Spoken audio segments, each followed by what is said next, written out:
Uttar Pradesh Kanpur railway station के एक platform पर एक डस्टबिन रखी हुई है। वहां पर चारों तरफ लोगों की भीड़ लगी हुई है और उस डस्टबिन के पास एक व्यक्ति खड़ा हुआ है। देखने से लग रहा है कि यह कोई भिखारी है, क्योंकि उसके लंबे लंबे बाल मेले कुचले फते पुराने कपड़े ये साफ साफ दर्शा रहे हैं कि यह कोई भिखारी है और यहाँ पर ऐसे ही घूम रहा है। यह व्यक्ति उस डस्टबिन के अंदर से कुछ खाने का सामान ढूंढ रहा है और उस डस्टबिन के अंदर से खाली बोतलों को उठाता है और उनके अंदर का लिक्विड पीने की कोशिश कर रहा है। इस सभी नज़ारे को एक रेलवे पुलिस का जवान बैठ कर देख रहा था, जिस जवान की ड्यूटी उसी प्लेटफॉर्म पर थी। उसके बाद जैसे ही वो उसको इस तरह से करते हुए देखता है तो यह रेलवे की कैंटीन पर जाता है और वहाँ से एक पानी की बोतल खरीदता है और लाने के बाद उस व्यक्ति को दे देता है। अब यह व्यक्ति उस बोतल को लेता है और खोलकर पूरी बोतल को एक साथ में पी जाता है। पीने के बाद वो उस पुलिस के जवान का धन्यवाद करता है और उससे कहता है कि thank you so much sir. अब जैसे ही पुलिस वाला उसके मुंह से अंग्रेजी के वर्ड सुनता है और इतना अच्छा बोलने का उसका लहजा था तो एकदम से परेशान हो जाता है और गहन सोच विचार में पड़ जाता है। पहले तो वो सोचता है कि हो सकता है वो कोई सीबीआई ऑफिसर है और यहाँ पर किसी केस को सॉल्व करने के लिए इस तरह का भेष बना रखा है। लेकिन जब वो उसके शरीर को गौर से देखता है तो देखने से प्रतीत हो रहा था कि मानो इसको 3-4 महीने से कुछ भी खाने के लिए नहीं मिला हो। इसके बाद उससे नहीं रहा जाता और यह उससे पूछने लगता है कि अरे भाई तुम हो कौन जो तुम्हें इतनी अच्छी अंग्रेजी बोलनी आती है। उसके बाद वो व्यक्ति बताता है कि मेरा नाम रणबीर सिंह है और मैं फलानी जगह का रहने वाला हूँ। मैंने ग्रेजुएशन कर रखी है और इसी वजह से मैं इतनी अच्छी अंग्रेजी बोल सकता हूँ। उसके बाद पुलिस वाला कहता है कि अगर तुमने ग्रेजुएशन कर रखी है, अच्छा खासा पढ़ना लिखना तुझसे आता है, तो तू यहाँ पर ऐसे क्यों दौड़ रहा है। तो यह व्यक्ति कहता है कि इसके पीछे की भी एक अलग ही कहानी है जो थोड़ी लंबी है, उसको सुनाने में थोड़ा टाइम लगेगा। इसके बाद यह पुलिस वाला उसको रेस्ट रूम में ले जाता है और वहाँ जाने के बाद उसके लिए खाना ऑर्डर करता है और यह व्यक्ति बैठकर खाना खाता है। खाना खाने के बाद उससे कहता है कि अगर आपको फ्रेश वगैरह होना है फ्रेश भी हो सकते हो और उसके बाद मैं तुम्हारी पूरी कहानी सुनना चाहूँगा, क्योंकि पुलिस वाले के मन में उसके बारे में जानने की जिज्ञासा जाग उठी थी और इसी वजह से वह अब उसकी पूरी कहानी जानना चाहता था। खाना खाने के बाद यह व्यक्ति अपनी कहानी बताने लगता है। यह अपने गांव के बारे में बताता है और बताता है कि हमारे परिवार में मैं और मेरी माँ केवल 2 ही सदस्य हैं। मेरे पिता की मौत काफ़ी दिन पहले किसी बीमारी के चलते हो गई थी और मैं ही अब अपनी माँ का ख्याल रखा करता था। यह कहानी है आज से 2 साल पहले की, यानी कि 2022 में रणबीर सिंह अपने घर में माँ के साथ रहा करता था। उसने ग्रेजुएशन कर ली थी और उसके बाद उसकी माँ उसकी शादी की राह देखने लगती है और मन ही मन बड़ी खुश हुआ करती है कि इसकी शादी हो जाएगी तो इसकी पत्नी घर में आ जाएगी और एक सदस्य और बढ़ जाएगा। इसी तरह से एक दिन रणबीर अपने घर से शहर जाता है। उसके गांव से शहर लगभग 8 किलोमीटर दूर था। तो यहाँ पर यह कुछ एटीएम से पैसे निकालने के लिए गया था, क्योंकि घर में किसी सामान के लिए ज़रूरत थी। अब बाज़ार जाकर एटीएम से पैसे निकाल लेता है और पैसों को निकालने के बाद वापस अपने घर आने के लिए किसी सवारी का वेट करने लगता है। वो गांव के अड्डे पर खड़ा हुआ था तो वेट कर रहा था कि कोई बाइक वाला आ जाए या कोई ऑटो वाला आ जाए या फिर कोई कार वाला आ जाए। ये सभी सवारियों को हाथ देता है तो कोई नहीं रुकता है। तभी एक गाड़ी उसे आती हुई दिखाई देती है। वो उस गाड़ी को हाथ देता है और वह गाड़ी वाले वहाँ पर रुक जाते हैं। रुकने के बाद वो उन लोगों से लिफ्ट मांगता है और वो लोग भी उसे इशारा कर देते हैं। गाड़ी में बहते हुए उन लोगों से कहता है कि थोड़ी आगे मेरा गांव है, मैं यहाँ पर उतर जाऊँगा। अब इसके बाद रणबीर देखता है कि उस गाड़ी के अंदर 3 लोग हैं और वो अलग ही भाषा में बात कर रहे थे। वो भाषा ना तो हिंदी थी और ना ही इंग्लिश थी, तो रणबीर की वो भाषा बिल्कुल भी समझ नहीं आती। और वो लोग बैठे बैठे कुछ खा रहे थे, तो खाते हुए वो रणबीर की तरफ उस सामान को करके उसकी तरफ इशारा करते हैं और इसके बाद जो रणबीर होता है उस सामान में से थोड़ा सा खा लेता है। जैसे उस सामान को खाता है तो थोड़ी देर के बाद उसे नशा हो जाता है और वह एकदम से बेहोश हो जाता है। बेहोश होने के बाद जैसे ही उसकी आंखें खुलती है तो वो एक टॉयलेट में बंद था। वहाँ से बहुत बुरी दुर्गंध आ रही थी, तो वो सीखने सिलाने लगता है। कहता है कि मुझे बचाओ, मुझे निकालो यहाँ से, और मैं कहाँ पे बंद हूँ और कहाँ मुझे रख दिया है। उसके पास ना तो उसके पैसे थे जो उसने एटीएम से निकाले थे, ना ही उसका मोबाइल फ़ोन था और ना ही उसके पास कोई पहचान पत्र था। जब वो ज़्यादा शोर शराबा मचाता है तो एक व्यक्ति बाहर से आता है। यह दरवाज़ा खोलता है और दरवाज़े खोलने के बाद रणबीर पर पिटाई लगाने लगता है। उसको तब तक पीटता है जब तक वो चुप ना हो जाए। रणबीर उससे बहुत बात करने की कोशिश करता है, लेकिन वो व्यक्ति अलग ही भाषा में बात कर रहा था, जो भाषा रणबीर की बिल्कुल भी समझ में नहीं आ रही थी।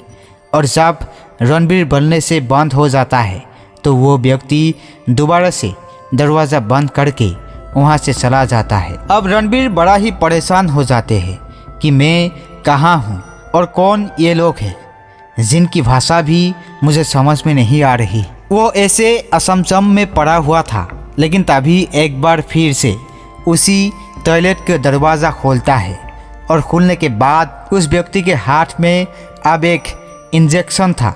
उस इंजेक्शन को रणबीर को लगा देता है। अब उसे जैसे इंजेक्शन लगा था तो उसके बाद वो फिर से बेहोश हो जाता है और इस बार जब उसकी आंखें खुलती है तो शाम का समय हो गया था और यह एक खाली से कमरे में बंद था और उसे भूख भी लग रही थी। तो वो दरवाजे को बजाने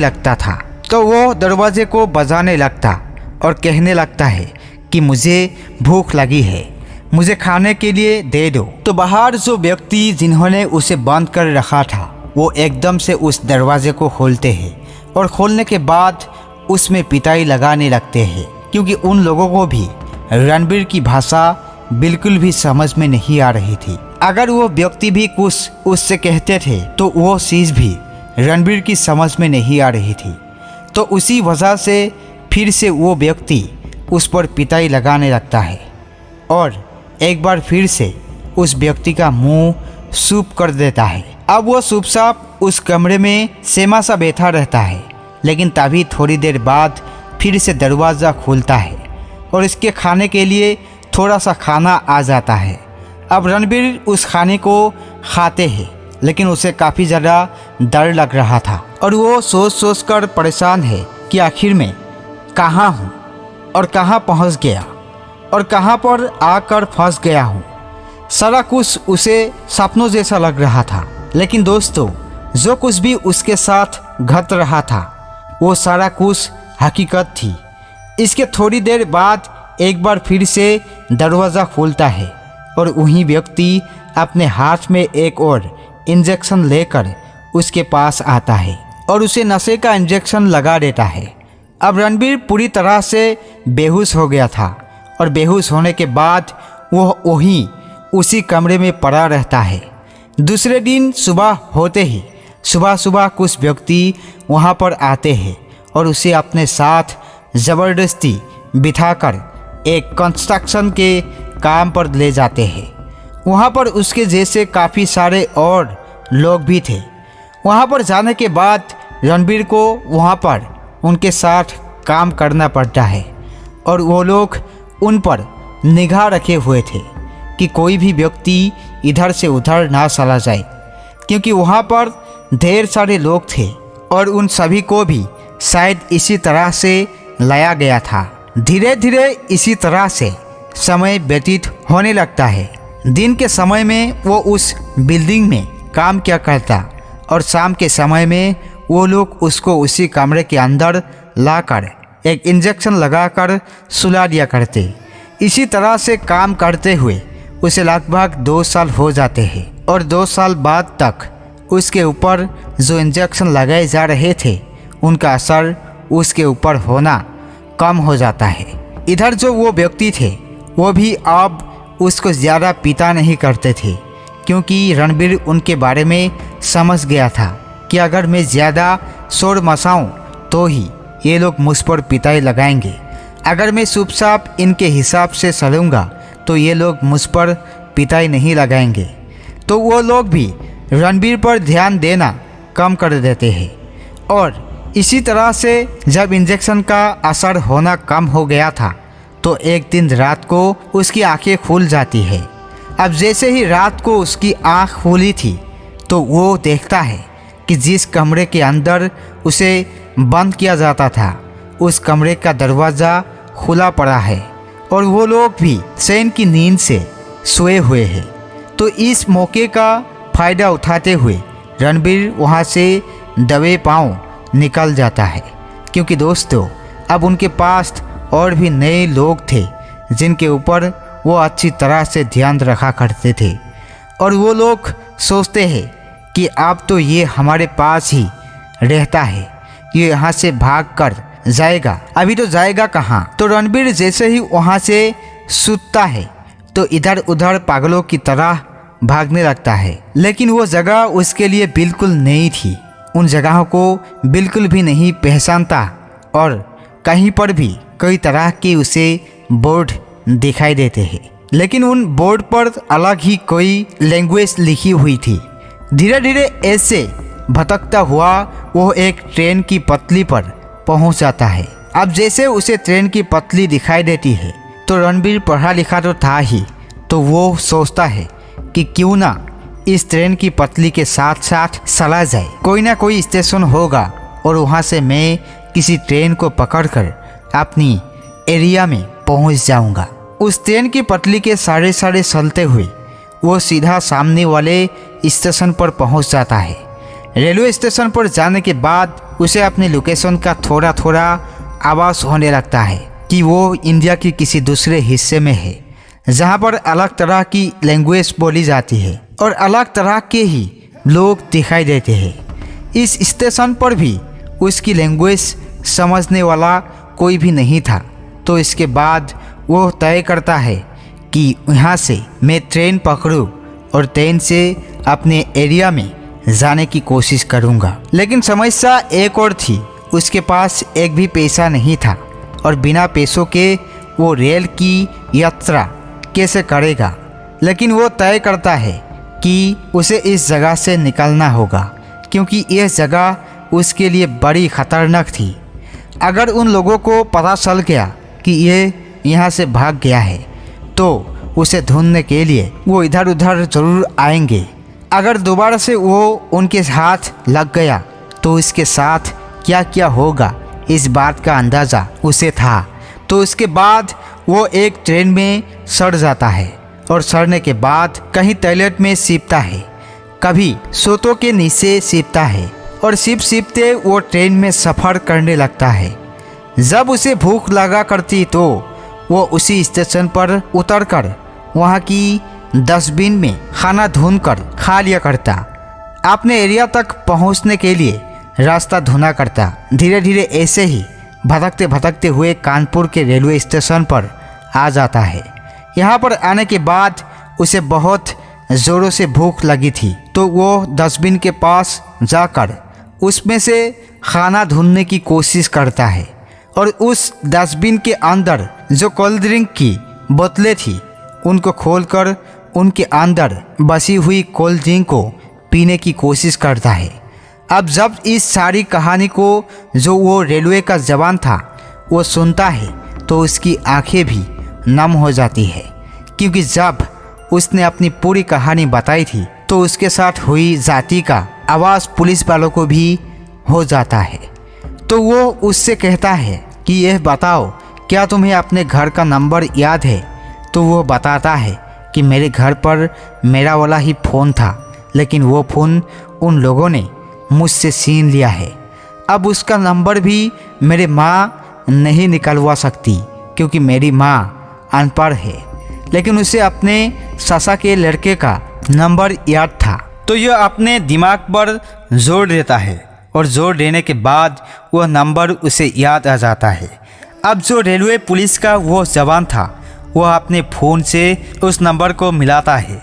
रात का समय हो गया था।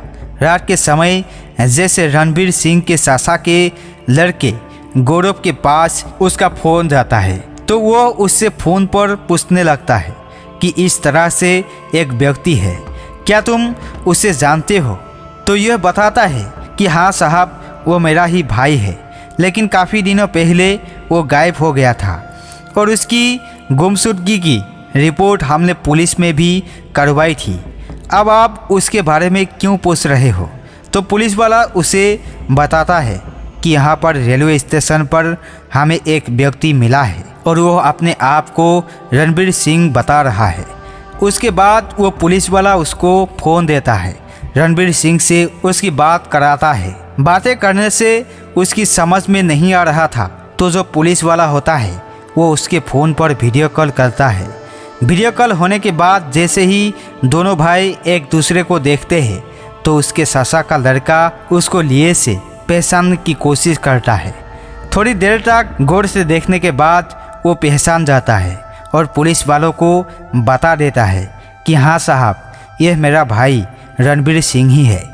थोड़ी देर तक बातें चलती है और इन बातों के दौरान जो रणबीर सिंह है उसकी आंखों से आंसू निकलते हैं। इधर जो उसका सासा का लड़का था उसकी आंखों से भी आंसू निकलते हैं क्योंकि 2 साल बाद यह व्यक्ति वापस लौट आया था, जिस व्यक्ति को उन्होंने मारा हुआ समझ लिया था। उसके बाद पुलिस वाले उसे लेकर उसके गांव पहुंचते हैं। दूसरे दिन और जैसे ही वो घर जाकर अपनी माँ से मिलता है तो माँ अपने बेटे को देखते ही फूट फूट कर रोने लगती है और एकदम से अपने गले से लगा लेती है। वह पुलिस वालों के पैरों को पकड़ती है और कहती है कि साहब, आपका बहुत बहुत धन्यवाद जो आप मेरे बेटे को वापस से ले आए। उसके बाद वहाँ के लोकल कुछ कागजी कार्रवाई की जाती है और कागजी कार्रवाई करने के बाद रणबीर सिंह अपने घर में अपनी माँ के साथ दोबारा से रहने लगते हैं। उसने अपना होलिया सुधार लिया था और इस बात की खबर जैसे पूरे गांव में मिलती है तो सभी लोग उससे मिलने के लिए आया करते हैं और उससे पूछा करते हैं कि तुम्हारे साथ क्या क्या हुआ था और किस तरह से तुम वहाँ से निकल कर आ गए। उसके बाद वो अपनी कहानी पूरे गांव में सभी को सुनाया करता है और बताया करता है कि मेरे साथ ऐसे ऐसे हो गया है। वो सभी को हिदायत देता है कि किसी भी अनजान गाड़ी में इस तरह से नहीं बैठना चाहिए। मैंने तो यह सोचा था कि मेरा गांव सामने ही है तो ये लोग मेरा भला क्या कर लेंगे, लेकिन उन लोगों ने मेरी ज़िंदगी के 2 साल ऐसे बर्बाद कर दिए जिनको मैं ज़िंदगी भर नहीं भूलूंगा। पुलिस वाले भी उससे जानकारियाँ निकालते हैं और उससे पूछते हैं कि तुम कहाँ पर गए थे, किस तरह की जगह थी, लेकिन रणबीर सिंह को ज़्यादा कुछ याद नहीं है। जो कुछ भी उसे याद था वो उसने पुलिस को बता दिया था और पुलिस वाले इस केस को सॉल्व करने में लगे हुए हैं। वो चाहते हैं कि कुछ और लोग भी इसकी तरह ही वहाँ पर बंदी बनाकर रखे हुए हैं, तो क्यों ना हम उन लोगों को सुरा ले। अब पुलिस की कार्रवाई चल रही है। पुलिस वाले इस केस में लगे हुए हैं। रणबीर सिंह अपनी माँ के साथ मिलकर उस घर में हंसी खुशी रहा करता है। वो सभी को अपनी कहानियाँ सुनाया करता और इस कहानी में एक बहुत बड़ी सीख मिलती है जिस कहानी को सभी को बताया करता है। तो दोस्तों, यह थी कहानी रणबीर की जो 2 साल पहले अपने गांव के पास वाले शहर से अपहरण कर लिया गया था और 2 साल बाद वो इस हालत में लौटा और पुलिस वालों ने उसको घर तक भेजने की कोशिश में लगा हुआ था। पुलिस वालों ने काफ़ी ज़्यादा मदद की। आप क्या कहना चाहते हो रणवीर सिंह के बारे में? आपकी जो भी राय कमेंट में लिख सकते हो, लोगों के साथ शेयर कर सकते हो।